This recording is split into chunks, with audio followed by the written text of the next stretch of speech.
Devil fruit cake, ladies and gentlemen. All right. Let's do devil fruit cake.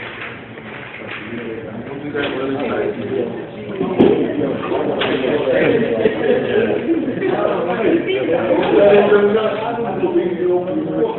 Where's the damn?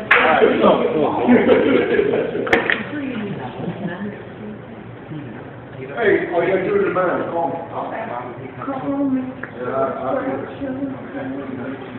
Hey, good. All right, so devil's food cake. Still got to figure out what to do with this, but I got an idea. We might do kind of fun, trendy. All right, so devil's food cake, I believe, talks about being a two-stage cake. All right, so this won't take long to put together. All right. So I got some eggs, somewhere 2.25 ounces. Is that right? Yeah. What else I got? 6 ounces of sugar? Yeah. What after that? Cocoa powder, 1.5 ounce. All right. Baking soda, 1/4 of an ounce. Quarter of an ounce of baking soda. And baking soda. Okay. Yeah, we need some. I thought you had We need some baking soda. No, I don't see any baking soda. All right, and then salt. Extra salt. I got salt right here. 1 ounce of flour, all purpose. AP flour. 3.5 fluid ounces of oil, vegetable. Vegetable. 3.5 fluid ounces of buttermilk. Buttermilk. 4 fluid ounces of coffee brewed. Coffee. Right here. Brewed. Oh, right. Get some hot water. Hot water. So I need some hot water. Put some hot water. Oh, no, here's my salt. I found it. Here, baking soda. Need some hot water, bro? I need, You got some water right here if you want to heat it up. throw it on the stove. 1/4 ounce of baking soda. I just need some baking soda. Throw that on the stove. All you gotta do is get a little bit of heat on it, and we're rolling. All right. You said 4 ounces of brewed coffee? Yeah. All right. So I like it strong. So we're gonna need 3 packets. Instant coffee stronger than this. I want to see the picture. And drink this and put it up. Hey, this could be something you can test out. And roll Yeah. it. You can put it on the table. Okay, I don't have coffee. Right. Now, what about substituting like instant hot chocolate or something? Oh, instead? yeah. I gotta have action. You can use instant hot chocolate. Believe it or not, coffee can be a flavor enhancer as well. Okay. You know, now some people don't dig it without a doubt because of the caffeine. All right.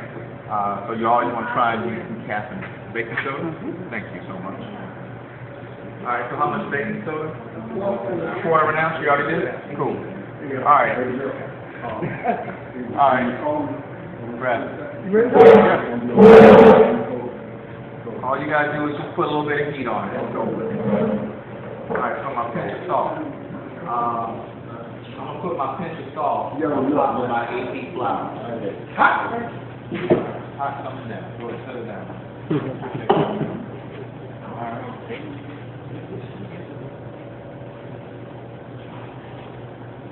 Here, stick your finger in.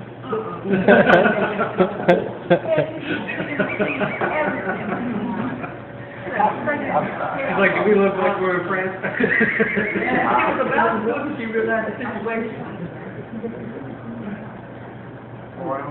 She needed really hot bath water. All right, I'm sorry. I'm gonna stop messing with her. Because before she'll run down the hall. All right. All right. So, that's just hot water. Yeah, I took the instant coffee. I used 3 packets of instant coffee, and I just poured the water over it just to, the flavor, this will boost the flavor in it, okay? So that's the biggest thing. So, 2 stages. So basically what you're gonna do, you whip your eggs and sugar, full volume, sift dry ingredients together, and then you alternate the wet and dry, okay? Nothing intricate about it. But at the same token, you know, I always try and give you the skinny on it. So a lot of times what I would do, I would do just that, 2 stages. Generally, I would put all my dry ingredients in one bowl, and then I put all my wet ingredients in another bowl, and that's the 2 stages, basically, okay? But I'll play by the rules, all right? So I'm gonna put my flour in my sifter, all right? Like so. This is old school. This is one of those that you turn. All right. So I'm gonna put my flour in there. I'm gonna put my cocoa powder in there. I'm gonna put my baking soda in there. Okay, do you want to get that? Yes. This is one of the cakes that you do want to sift. Okay. Like so. I put the salt in with the flour. I put the salt in with the flour. I'm gonna put that on the side, like so. All right, so I got sugar and eggs. So what I'm gonna do?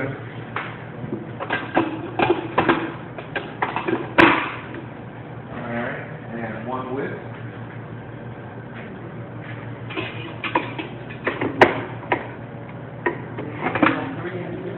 I'm gonna put it on speed 3. So eggs go in, sugar goes in. All right. And we're gonna whisk it up really quick. So it won't take long.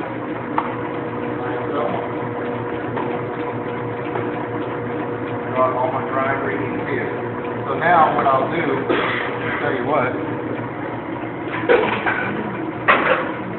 I'll take all my wet ingredients.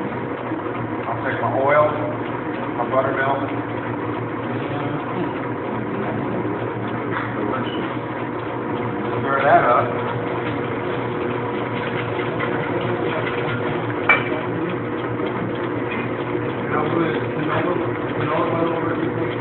Canola oil works just fine. Those are general substitutes. You can always use canola oil. Huh? Buttermilk and oil are in that bowl. Alright? Egg yolks, eggs, and sugar are in this bowl. You're whipping up. It's not going to take long. And of course, I got my coffee.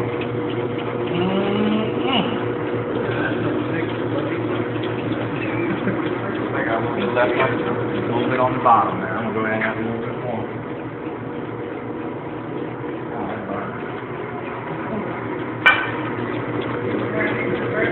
I'll have 30.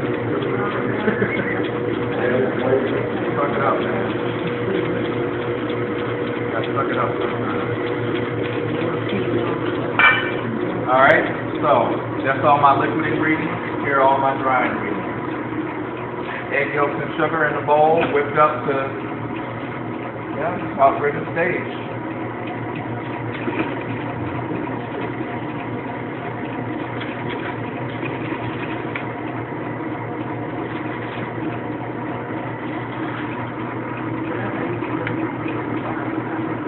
Yeah, you lift up your bowl.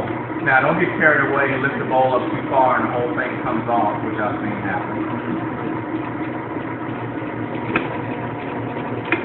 Alright. So, you see it only takes about a minute and a half.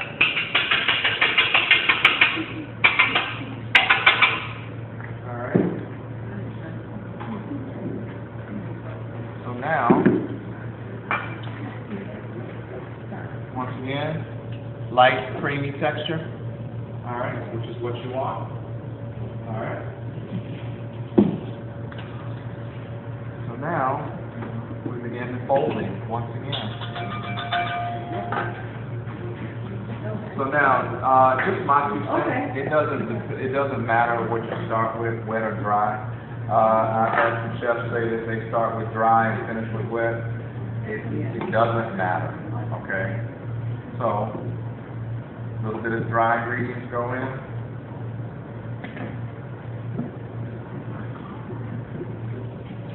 Stir them in. A little bit of wet ingredients go in.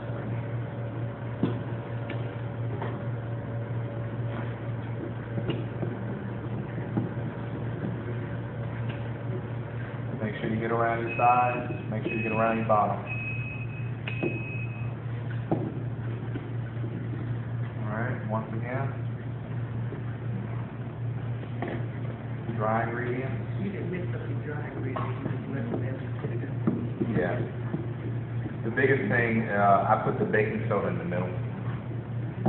I don't want the baking soda sitting on top, and I don't want it necessarily sitting on the bottom. Alright, more liquid. Now, is the coffee mandatory, or that was just your little extra? No, the coffee is on there because the biggest thing you gotta realize that the coffee brings what to it? Moisture. You need the moisture. Alright, so I'm gonna dump in my last round of dry.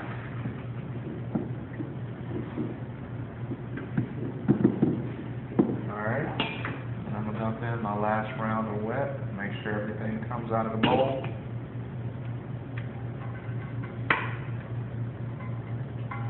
Like so.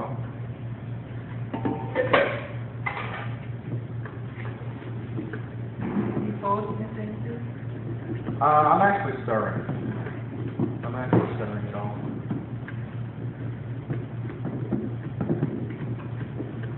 Okay. Pretty good. Alright. Pretty loose batter. And that's what you want. Alright. Not dense. You're not making pound cake. This is a devil scoop cake. A lot of moisture.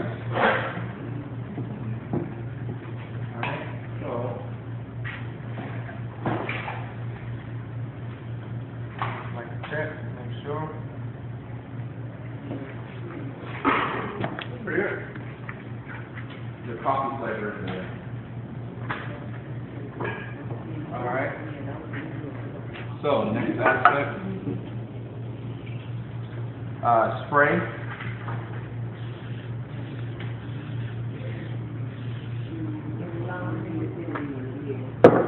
No, no flour, just parchment. I use parchment. I think the flour is old school grandma. She was butter, flour. Well, that's true, but even then, I'll tell you one better. It wasn't flour, it wasn't spray. It was what? Crisco. It was Crisco. So it was either Well, Crisco or butter. My grandma made something she called it dope. You know. So I mean, the spray is. You got to admit, I think Pam has only been around probably since the 60s, maybe the 50s. That wasn't a lie.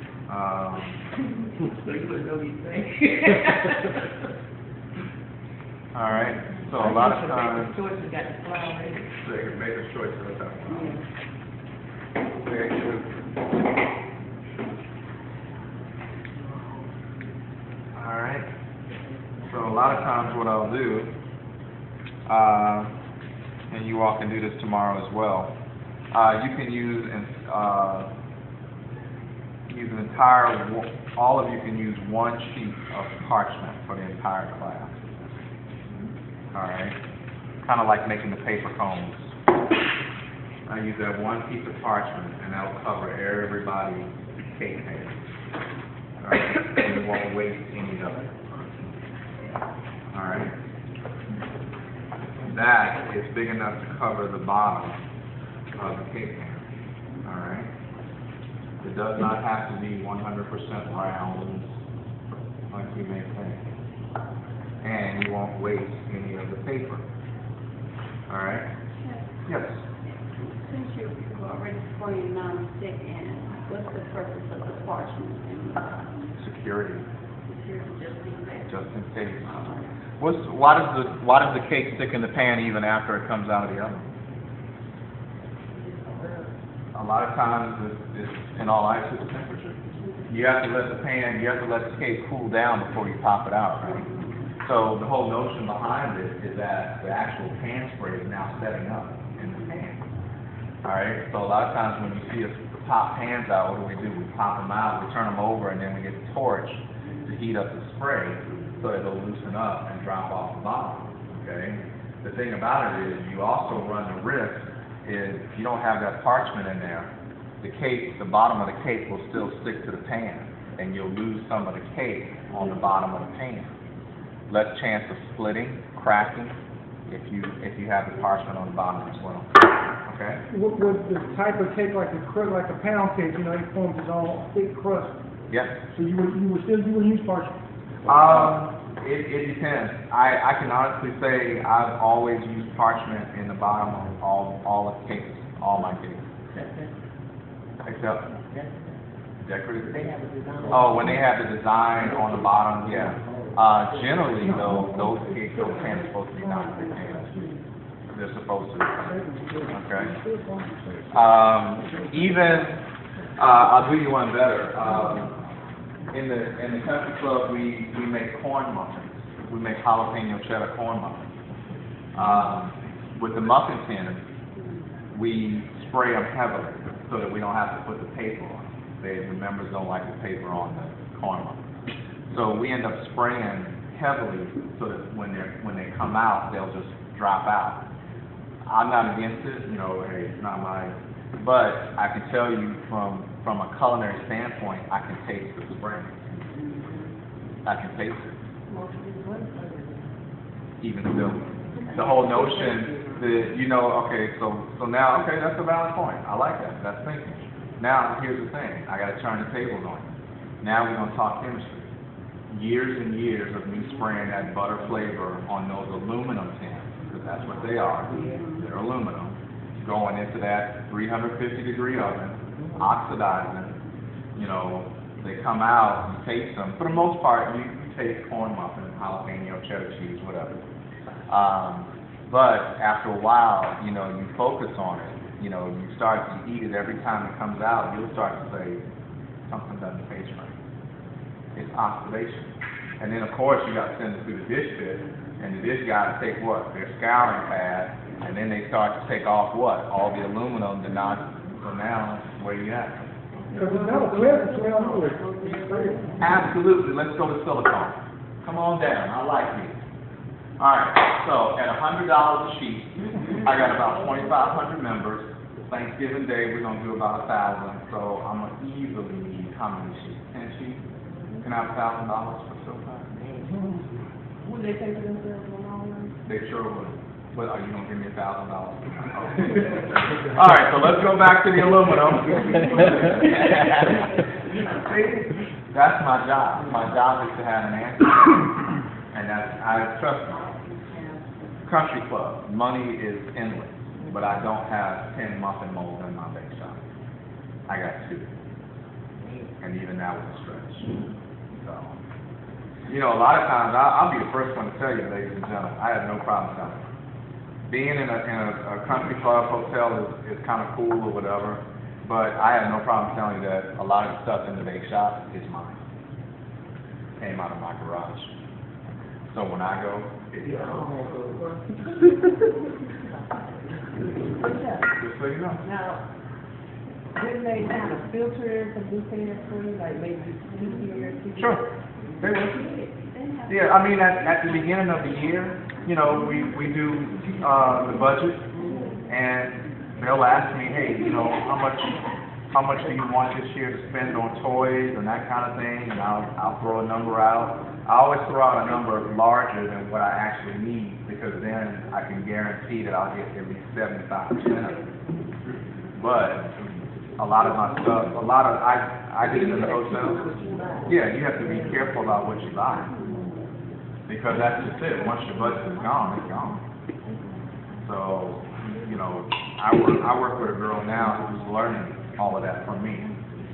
You know, Francis doesn't know, so I tell her, I was like, hey, look, tell them you need X amount of dollars for this, X amount of dollars for that. You know, if they give you one over the other, great.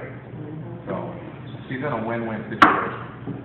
You know, I like working with her. You know, because like I said, I work my little 40 hours and I'm good. Life is good. All right, let's drop that in the oven. Drop it in that third oven. What's that third oven say? 350, 330? Yeah, about 320, 325. What's the one above it say? Drop it in there. The 350 of it. Alright. Alright, so that takes care of your devil's food cake. Alright, cheesecake. Why is it called the devil's food?